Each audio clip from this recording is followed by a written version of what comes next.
You know, I've been a friend of this university for a long time, starting in 1994.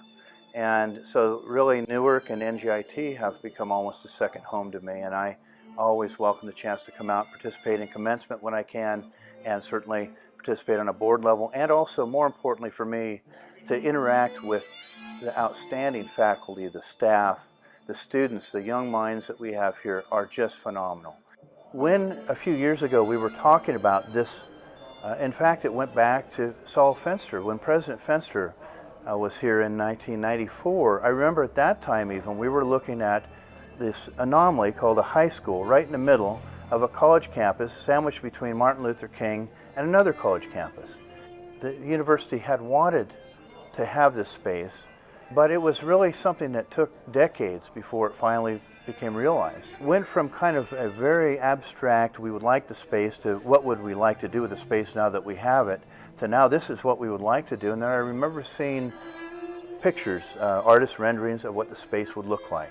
But it wasn't really until I walked into the building and I saw this magnificent architecture, something that we should be very proud of with the School of Architecture we have here on campus, the civil engineering expertise that we have.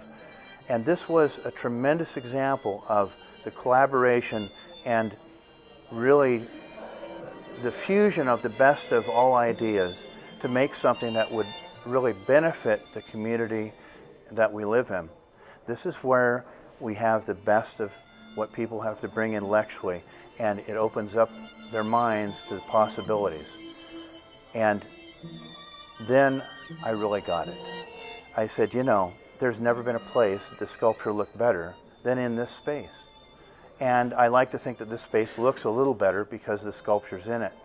So that was a very exciting thing to see, and a very unintended consequence and an unexpected dividend of having these objects in here. And I'd like to introduce you to the work.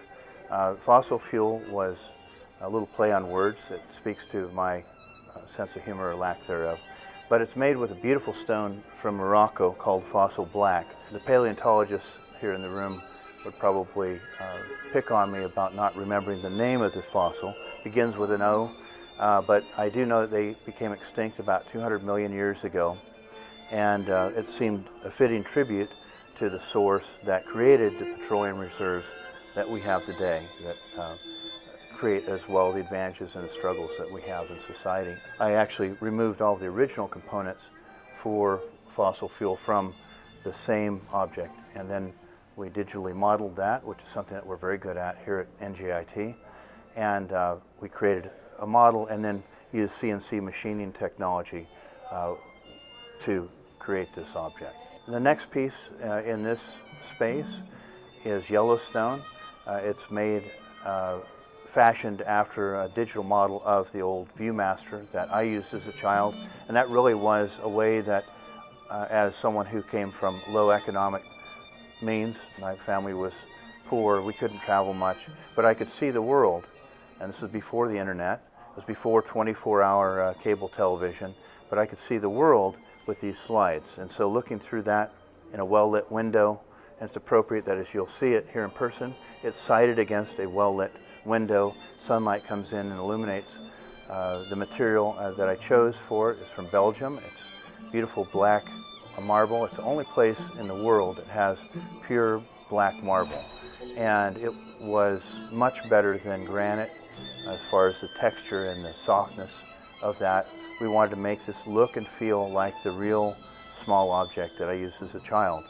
Inside we did something which was innovative, and I think that's something that we're very good at NJIT as well, is innovation. Here in the Innovation Institute, and it's appropriate that it's here, we encapsulated within two pieces of that stone electronics. And it has an LCD display which replicates the experience of looking through that Viewmaster, and then a glass lens amplifies the light that comes through, and then you see inside it Yellowstone, actually Old Faithful. The third piece on the far corner is a beautiful piece. It was, as a sculptor, the bane of my existence. It took about 1.5 years to complete. It has nearly 100 components that were all digitally modeled from an original camera known and manufactured by Eastman Kodak in about 1918 or so, known as the Premo. And it was an analog film camera with an expanding bellows, and you would flip a latch and pull the bellows out as kind of a leather-like material. This was inspired by a great artist, a photorealist that I'm very fond of, Robert Coddingham. And he was one of the founding photorealists, and he had painted that same object, masterfully so. But I thought I would try to do a little better than that and make one. But all of these objects that I chose to make, I didn't want to make them with just foam, easy to handle materials. I wanted something that would have permanence. It lends something different to the artistic statement that the objects make. And so, like the others, it's made out of Moroccan fossil black marble, which it represents the closest thing to photographic evidence of a time when mankind didn't exist. And I thought it was appropriate for a camera.